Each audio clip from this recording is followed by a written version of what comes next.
Welcome to a grand edition of ARG Presents. I'm your good pal, your good buddy, Amigo Aaron, joined by a man who's trying to prematurely put me in the ground. I give you the Brent. Aaron, you've been buried for so long, we'd have to dig you up to put you in the ground. You don't have to say it, Brent. You don't have to say it to people.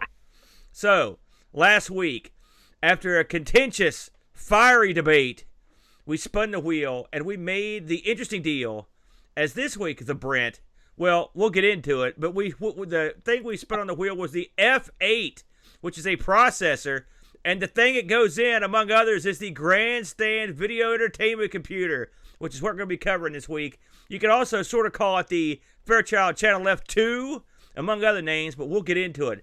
Britt, we played the Fairchild Channel F way back in like episode 74, I believe, a long time ago. What do you remember about that system?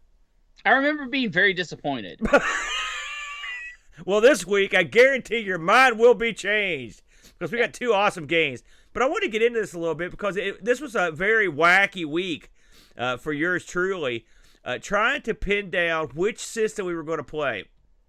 Let's talk about the processor a little bit, and then we'll sort of talk about what games and what systems you could actually mess around with this thing. Again, the one we chose was the Grandstand video entertainment computer, which is effectively the UK version of the Fairchild Channel F2. So let's talk about the processor first, the Brent. So the F8, of course, was designed. Basically, it was designed by Fairchild, and it was worked on by a fellow named Robert Noyce, and he eventually, Noyce. He was on the design team, and then get this, Brent, he got tired of Fairchild. He wanted to go out and do his own thing, so he went out and started a little company called Intel, Brent. Yes. So he went from working on the chip we're talking about today to go work at Intel. This thing was in notably the Fairchild Channel F, which was designed by a fellow named Jerry Lawson. Again, using the F8. The F8, according to the notes I've got here, is very complex compared to other circuits of the day.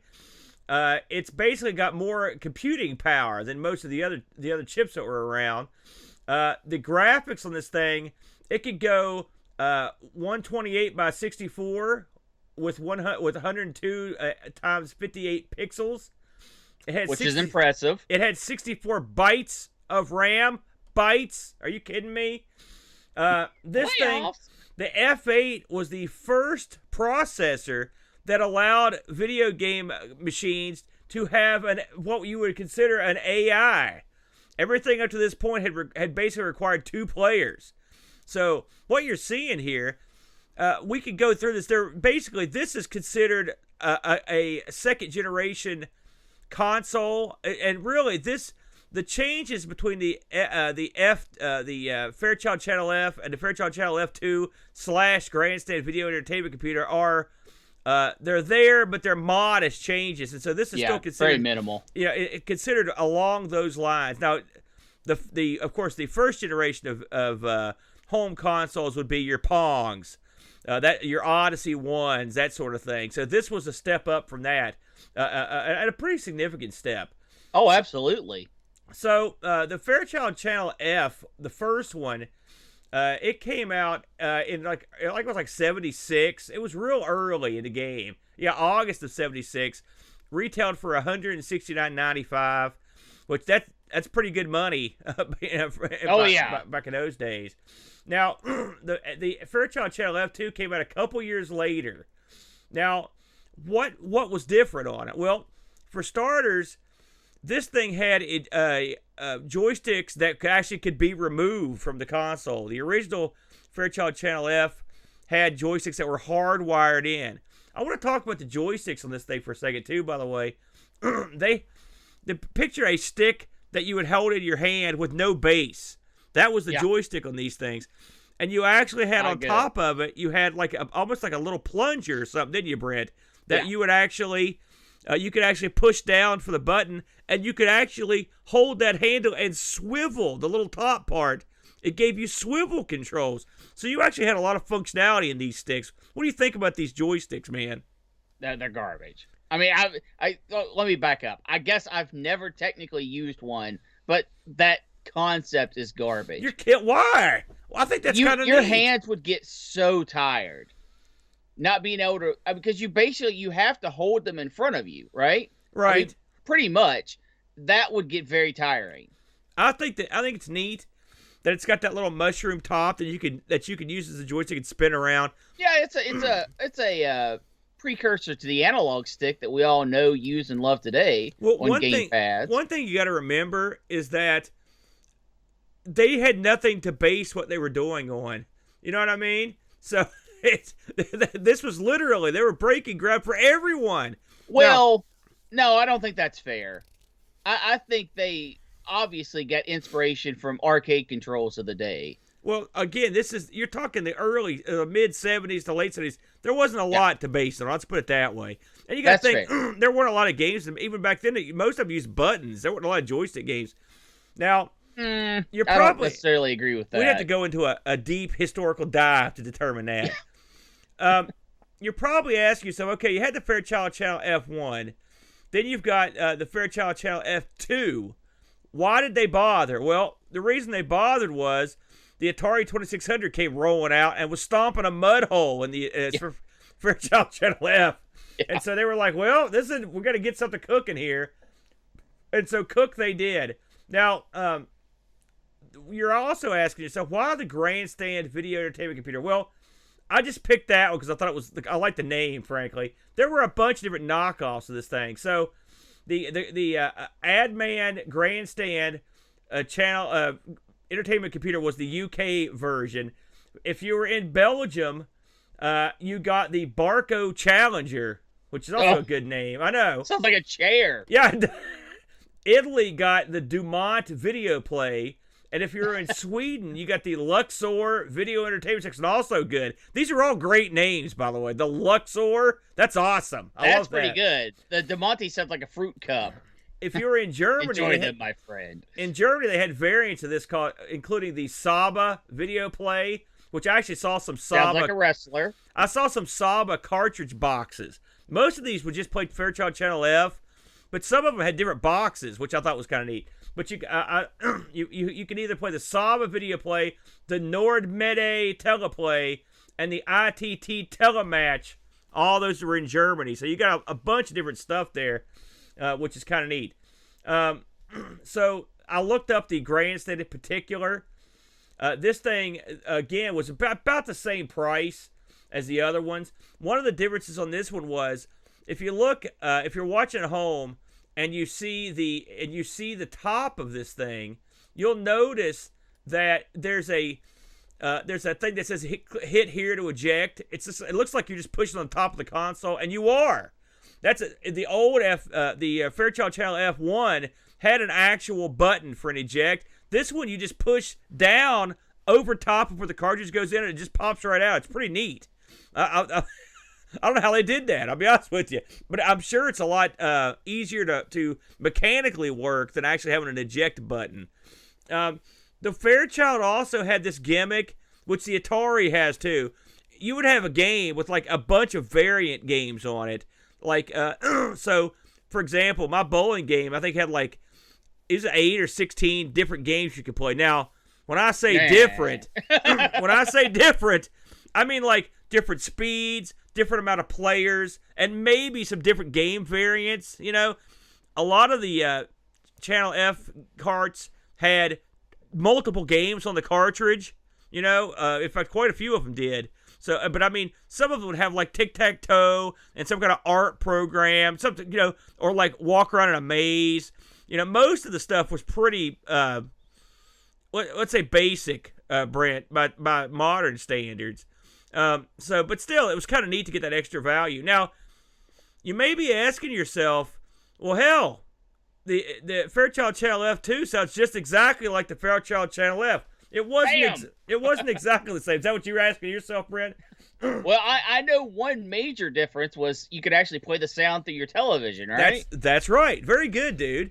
That you could actually, the sound on the original Fairchild Channel F came out of a speaker that was inside the actual console. They now routed the sound through the RF. There were minor modifications to give the F2 some extra jack, and unfortunately, now this is, I'm telling you, the F2 / Grandstand had 6 unique games released for it. Okay, that's that. I've read that line everywhere.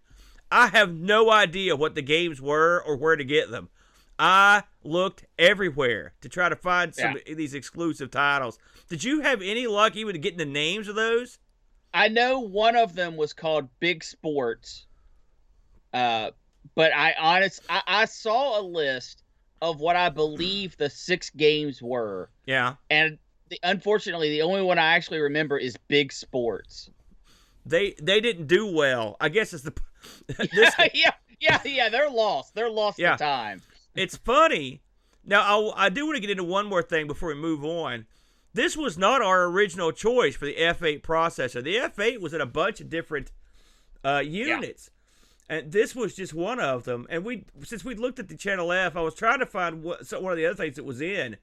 Because it was in several other things. And one of the things that the processor was in was called the Video Brain. Okay? Yes. The Video Brain looked awesome. It had its own unique games. But I couldn't get the emulation to work, and I had help in Discord from someone who I've got all the ROMs for it. In fact, I want to mention this person's name. I gotta go back and see which person it was here, because they really helped me out with that and they really set me up. Here we go. It was Z9K9. He's in the room right now. But the emulation on it, I couldn't get it working right. And I didn't want to not be able to play the games properly and then try to sit here and cast judgment on them, man. Yeah. And Brent was the same way. So I've got all my research for the Video Brain, and somewhere down the line, once I get that set up, the Video Brain will be on the list. I've read that the Video Brain has a core on the Mister, and if that's the case, I'll go around and beat Bode up, take the Mister, and then bring it home and we'll play it. So that's possible. The Grandstand lingered around, Brent, until, and this, there's a margin of error here, but it lingered around till like 84, if you can believe that. So a good while. No, I can't. But I honestly think you're lying. It sort of shambled forward like a zombie before ultimately the Atari 2600, and then, of course, the Atari was followed fairly quickly on by the Intellivision, the ColecoVision, and other, the Odyssey 2. Those machines were all there to compete, and this thing was by that point was so archaic looking and simple that it just got forgotten in the midst of time. It's funny. Yeah, Eric Nelson also was helping us out with that Video Brain project. Oh yes, yes. And that will come to pass. We just have to. Yeah, Eric actually sent me the ROMs, which that helped a lot. So we appreciate it. Thank you for pointing that out, Z9. So, anywho, somewhere down the line, we'll get back to the Video Brain. It's definitely on my radar just because it's an interesting looking thing with a wacky name. You know me. So, with all that said, and the fate of the F8 sealed, we picked a couple games for this bad boy, Brentster. I'm going to lead the dance this week. Now, listen, before we start off on these games, these are pretty remedial games, but I will say I played both of them quite a bit, as much as one can, and I think Brent's pretty much the same way on it. These games we're not gonna have to go into a lengthy description here. You know what you're getting within the first 5 minutes. You know what you're getting when you look at the title. It's like, what this game's about? Well, let me tell you, my game was straight up bowling. Yep. Because back when the Fairchild Channel F came out, you could just name them that because no one else had. They were the first. They were like, screw it, it's bowling, man. So, and that's what they named it. So this was Bizarro Week, and so Brent picked my game and vice versa. I don't think we did each other any favors on this one.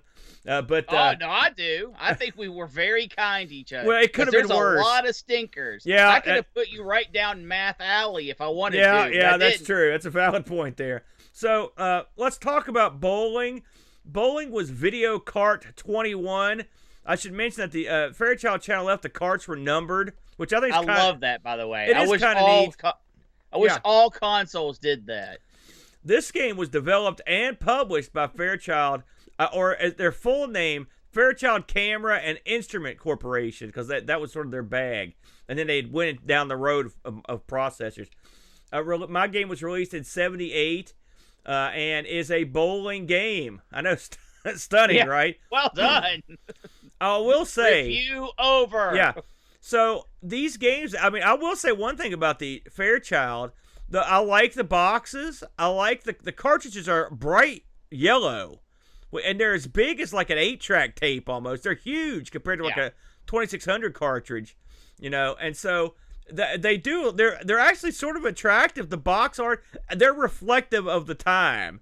Like on mine, It's got bowling pins with the kind of Atari-esque stripes around them, like the glow, and that kind of that brown that you would expect from that era. But I find them, I mean, I could see where these cartridges would be very collectible, just by the box art. I should also mention that I saw multiple boxes for both our games today, for various different clones of the Fairchild, like the Samba. I saw that's one I saw for mine. I think I saw it for yours too, Brent. And I will say they were literally different boxes. Like they would have completely different art. So that's kind of neat too. So you could actually go out there and get all those variants, because it's not like there's a crap load of these things. But they sold enough of these things. I believe the Fairchild Channel F originally sold. I think they sold like 250,000 of these things in the first year or two. So they're out there. It's not like they're super easy to find, but they're out there and people have them. So let's talk about bowling. Well, anyone ever been bowling? Because this is pretty much bowling. Picture a snow.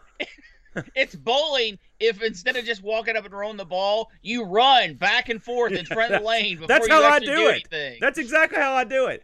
Picture, I want to pay gentle listener, if you're listening in your car at home, picture a snow white background, okay? And in the middle of the snow white background, you got two large red vertical lines that form the alley of the bowling lanes. And then at the bottom of the screen, on either side of those lines, you have numbers that are giving you the scores. And then in between the lines, that's where your bowling pins are. And the bowling pins look suspiciously like little Atari joysticks. They're quite, which I found sort of amusing, I'll be honest with you. But I like it, man. So, of course, what is bowling? Well, the object of this is to knock down as many pins in 10 frames of bowling. Pretty simple. The ball is a red ball.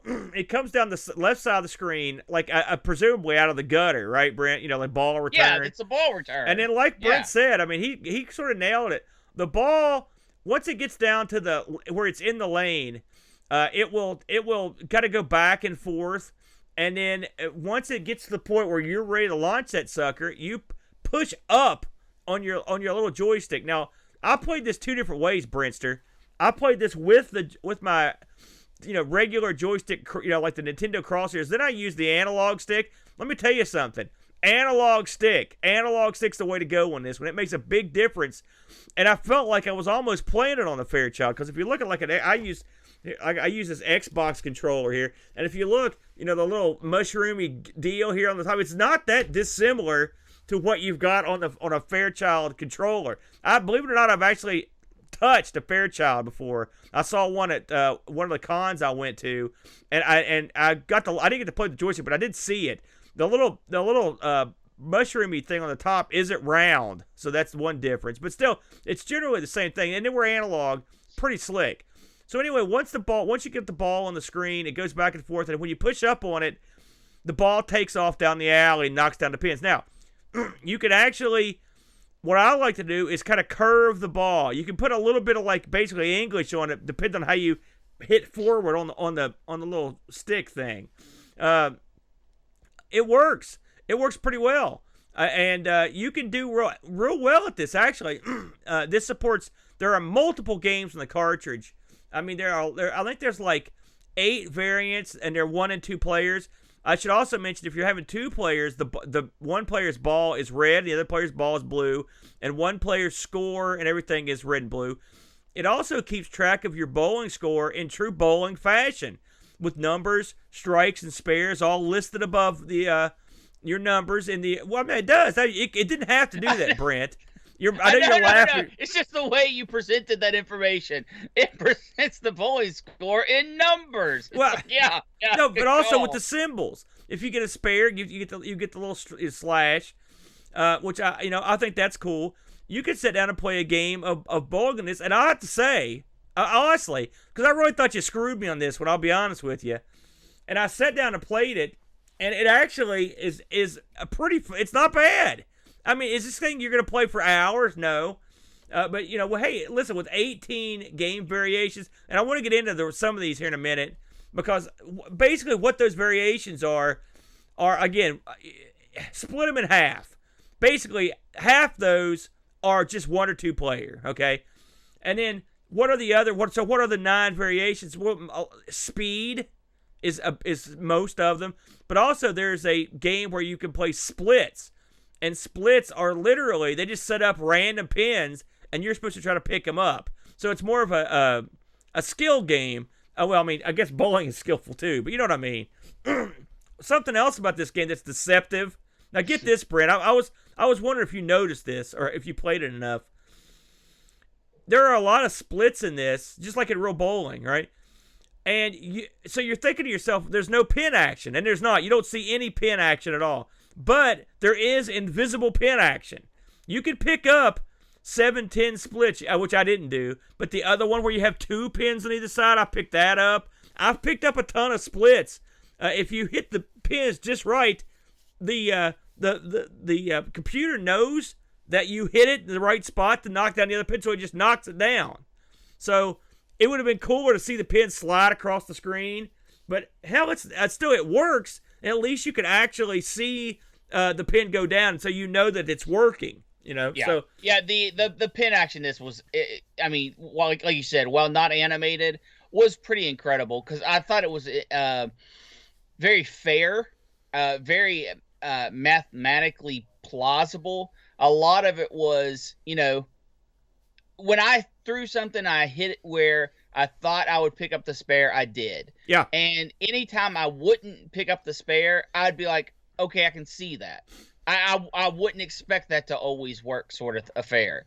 And then another thing, which you didn't really go over, when you throw the ball and you can add your hook or your slice, yeah, if you find the pocket, when your first ball, you get a strike, and it is hard to get right in that pocket, right where you're normally aiming and bowling, but it's completely possible. I think my first game I rolled a 195. Yeah, I could routinely bowl in the 180s.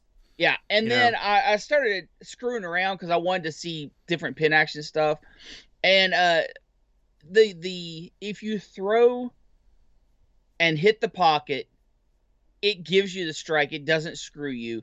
But hitting that pocket because of where the ball goes back and forth at the beginning is actually fairly difficult. Yeah. But achievable. Also, I tried to find ways to cheese this game, to find some kind of rhythm where you could get a strike every time. Yeah. Yeah, and I couldn't find it. Now, I didn't spend hours. But if you just hold up, which is what launches your ball down the alley, it does not throw at the same place every time. When your ball comes into the lane, it actually spawns randomly at the bottom. It's not always right in the center or to the left or to the right. And when it moves back and forth, there's no real way to set up a perfect system after that happens. So the fact that they had the forethought to not always start the ball in the same position where you could eventually figure out a system to score a strike every time. Kudos to them. I thought that was really good. I think wholeheartedly thought I was just going to go in there and find a system on this and be disappointed. Because that's usually how it goes. I think when the ball comes down the return and goes out into the lane, I think it picks up from where it left when you shot the last time. I think that's how it works. I noticed the same thing, and I was doing everything you did. You know what this reminded me a little bit of? Remember that Capcom bowling game with the trackball at the arcade? Yes. Where if that ball moved around like this, Otherwise, the feeling, I mean, you're right, the pin action in this, it plays a legit game of bowling. It's not a cheese ball game. And did you fiddle around with the different speeds and stuff, or the different? I mean, minimal. That kind of crap doesn't do it. Well, I mean, the speed does make it harder. I can tell you that. But it makes it harder, but it doesn't make it any more. I mean, it's still the same game, just faster. Did you use an analog stick to play this? No, I use keyboard. Did you? I'll tell you, the stick made a lot of difference. It's funny. The ball control is weird in this. It's good. It feels good. But I've played this thing a dozen times or more, and even I can't quite pin down exactly how it works. It just works, and you sort of know how it works when you're playing. I'd kind of hope that you could use the twisting motion to kind of put English on the ball, but you can. I tried that. It didn't do anything. So I mean, that would have been kind of neat. I'm just saying. You could spin the ball left and right as it goes down the lane. No, but I mean, not with the twisty thing. It's just a matter of how you shoot the ball and curve. The twisty Remember, thing. yeah, the where you could twist the top of the joystick. Yeah. That would have been kind of neat. But yeah, but overall, stunningly, Brent, I was surprised. This was great. I really enjoyed it. Yeah, and I will say, so there's something about the way that the Fairchild Channel F renders these games. It's, of course, they're real low res, but the colors are very relaxing. They have a weird glow to them, but I don't know what it is, but you see a softness when you see a Fairchild Channel F game or a Fairchild Channel F2 or Grandstand. When you see it, you can instantly know what it is, because I don't think I've ever seen anything that looks quite like the way these look. It's a very strange thing to look at. Now, get this, Brentster. I found some reviews of this. Believe it or not, I went over to Moby. The Moby users give this game 2.4 out of 5. Not too good. But then again, there you go. The video game critic, this guy reviews modern day, but old stuff. He gave this game a 91, and he said bowling on the Fairchild is a solid title that goes beyond the Call of Duty. But the best part is you can play 10 frames in under 2 minutes. Also a good point. This is like, you know what this would be? This is like a mobile game. You know what I'm saying? I bet my bottom dollar that you could get your phone and find this game on probably 50 times on an app store. Just something where the ball goes back and forth and you just flick it when you want to, hit the ball. It's that kind of game. It's a quick pickup game. It doesn't require a lot of thought. You go in there and bowl. I looked this up on the eBay, by the way. Believe it or not, I found this game. It was $30 US. So that's a complete in box. So wow. I found a lot of Fairchild Channel F games. This isn't a game that I would, hunt down to go emulate on the system, or emulate the system for. But if I owned a Fairchild, I would probably seek this game out to purchase it. I would actually go get this to play. I think it's good enough to where I think it's a fun, because that's not emulating the Fairchild systems. It's difficult. Unless you want to try the video brain. You can play it on archive.org right now. Yeah, but I mean, I think it's fun, and I think like I said, it's got a nice look. I mean, they're not reinventing the wheel, but in some ways they invented the wheel, because show me the bowling game that came out before this one is my point. I'm just saying, I'm sure it's there true. is. And this game does the job. It does it, and it's got good logic, and probably that F8 chip at work. A fun game, but I had a good time with that one. So yeah, you picked me a winner, and so I wanted to return the favor. What do you got this week? We're going to take a look at Galactic Space Wars. Yes. Video cart number 23. And this was released in 1980, so pretty darn late in the cycle. Well, I mean, it's cart 23 of 26, so there you go. This is considered by most to be the best game for the Fairchild. Really? And yeah, I didn't know that. and I think that's fair. I think that's a fair assessment. In the game, you pilot a spaceship, and you are out in space looking to shoot different enemy crafts. And it has an animated star field, and at the bottom you have 4 sets of numbers. And the first one is the important set. It has numbers valued 0 through 9, and two of them. So you've got a tens digit and a ones digit. One of those digits is mapped to the X coordinate, moving left and right. And the other one is mapped to the Y coordinate, up and down. And what those are doing is pointing you towards the enemy spaceship. So when both those numbers read 0, the enemy's right in your crosshairs. That's when you fire and you blow them up and you get Actually, he'd be right on top of you if it was a 0. He would literally be in the same space you're in. No. It doesn't work like that. You are in your cockpit. So if they're at 0, that means they are right in front of your crosshairs. It never runs into you. I never got 0. I never even came close to getting it that close. There is no depth. Right. That's what you're messing up on. There is no Z axis. It's X and Y. So when you're flying around, you're moving your ship left, right, up, down. You're moving the stick, and you're trying to find these enemy spaceships. And that's basically the game. The second set of numbers is a timer. It counts down from 99 in game units. Every time you get hit, the enemy scores, and the enemy can shoot you anytime they're on the screen. So if they're in the corner and they're sitting there for too long, or sometimes just as soon as they come on the screen, they shoot you and the bad guys get a point. And or several points. And then your score is based on what kind of spaceship you destroy. They are small fighters that kind of look like Enterprises. Those are worth 1 point. Battleships are worth 2 points. Freighters are worth 3 points. And starships are worth 4 points.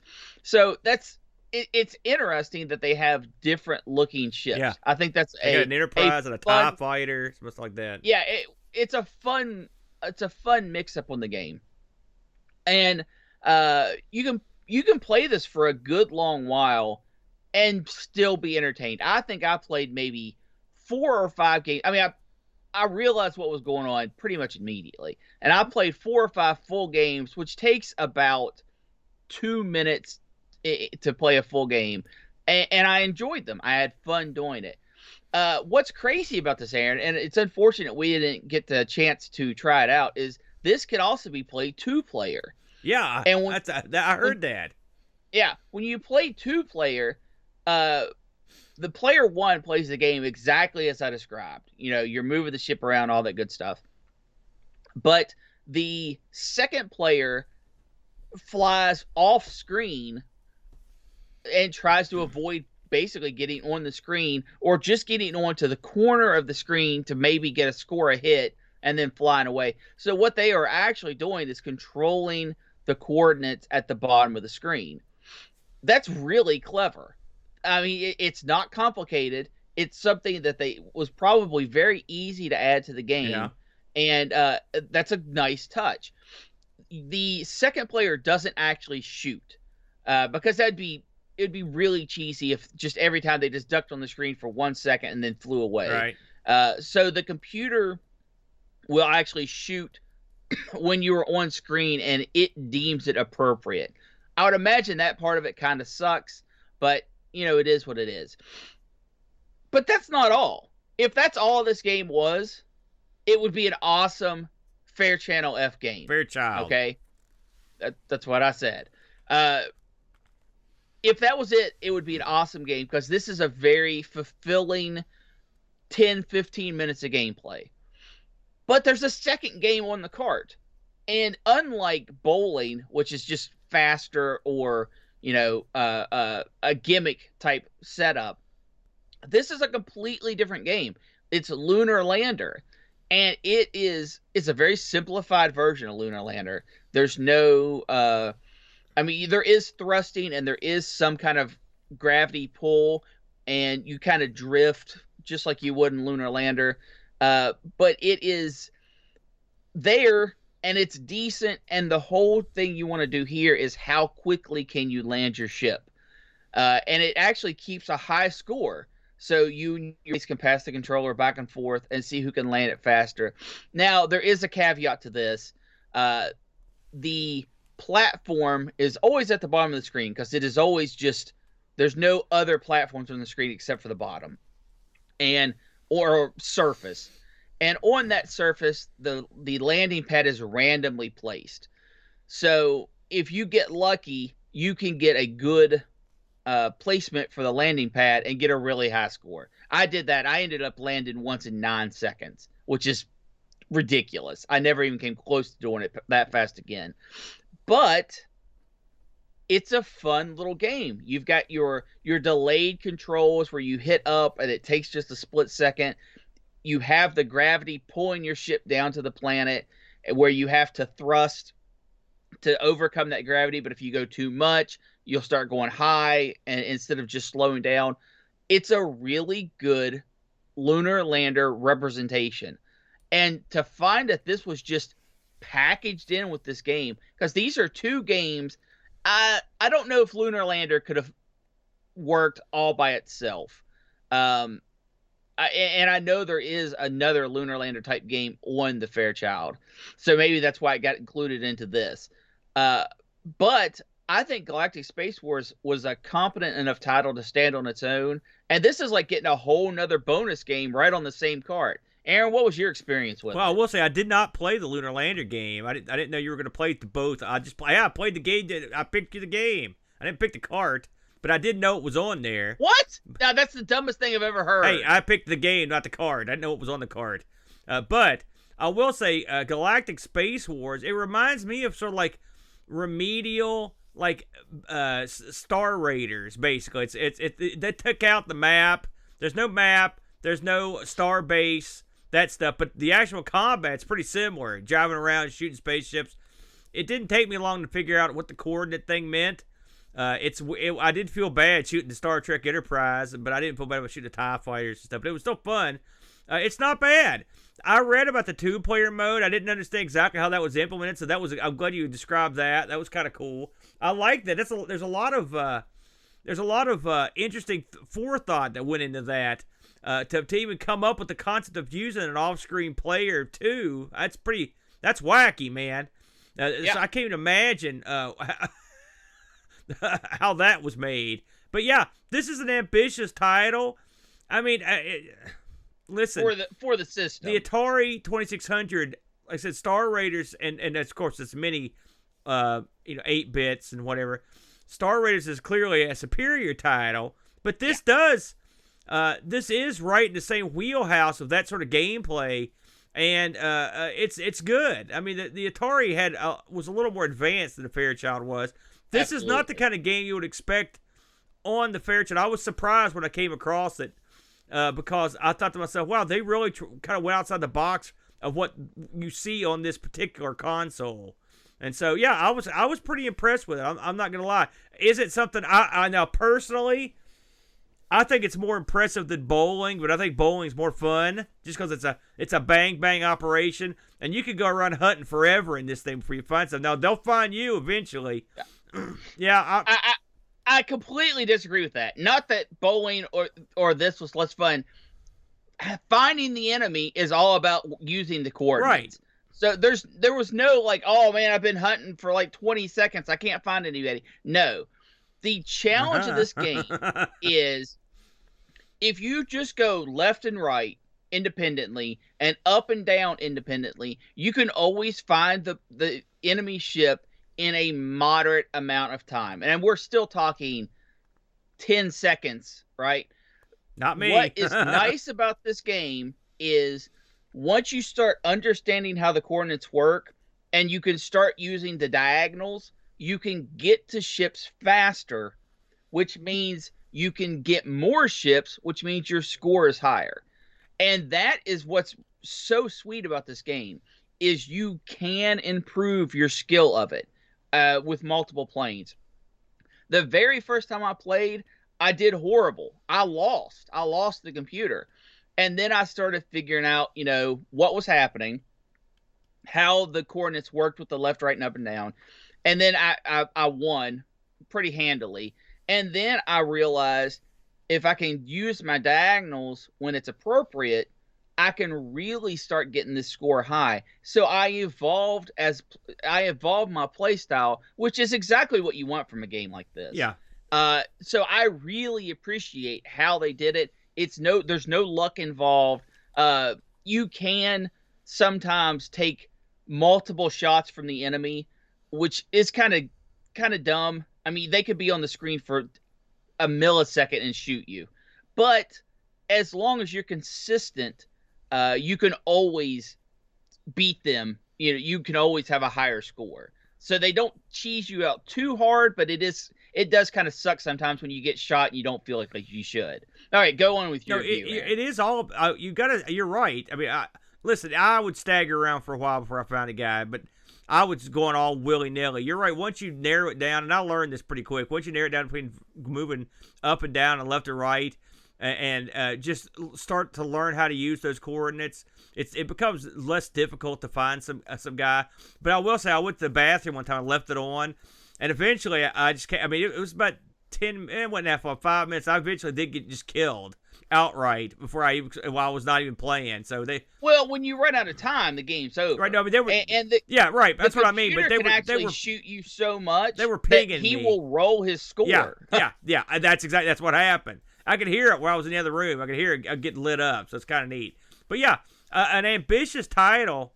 And I'll have to go back and check out Lunar Lander. I didn't check that one out. I love that the arcade. I'm a big fan of that game. Yeah. Hey, did you get a price or reviews or anything on yours? I didn't. All the reviews pretty much are modern reviews, and they all say the same thing. This is the best game on the system. Now, I want to throw a few more things in here real quick, Aaron. This game was released in 1980. And when you compare it to other games on other consoles that were released in 1980, this game's garbage. It's just the way it is. Because the Fairchild didn't have the ability to push what Atari or some of the other consoles were doing at the time. So keep that in mind when I say this. I played a lot of Fairchild yesterday. Yeah. And this is by far the best game on the system. Everyone who does those reviews are dead on. It is fun, and you get to learn. Also, the eBay price absolutely reflects this. If you want this cart loose, you're paying about $80. And if you want this complete in box, double it up. It's about $161. Wow. The box is cool looking too. Yeah, I mean, that tells you that, this is the game to have with the system. Do I think you should emulate the Fairchild to go play this? Yes. Do I think you should own this cart if you own the system? I do. Do I think it's worth $160 or $80? No, but with a caveat.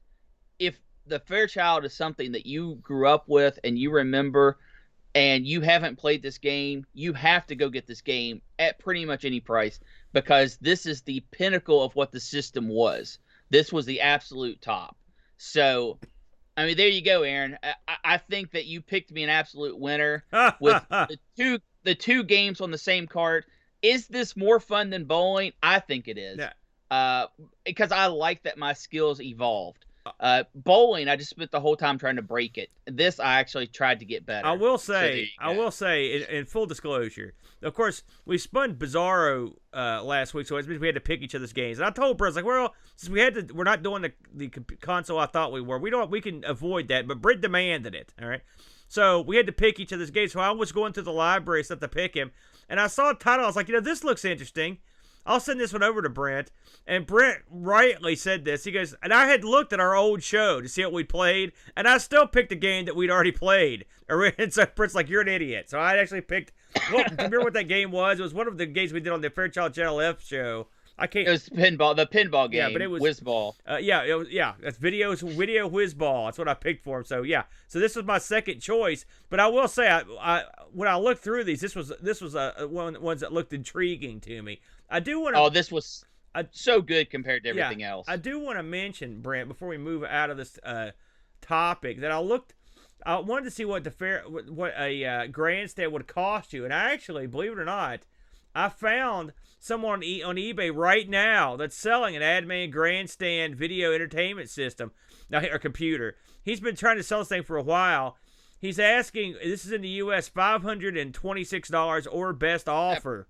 on one of these things. Well, I'm just saying these are not as easily obtainable as the Fairchild Channel F1s are. No, and I get that, and I understand. Rarity is the rules the day, but come on, $500+.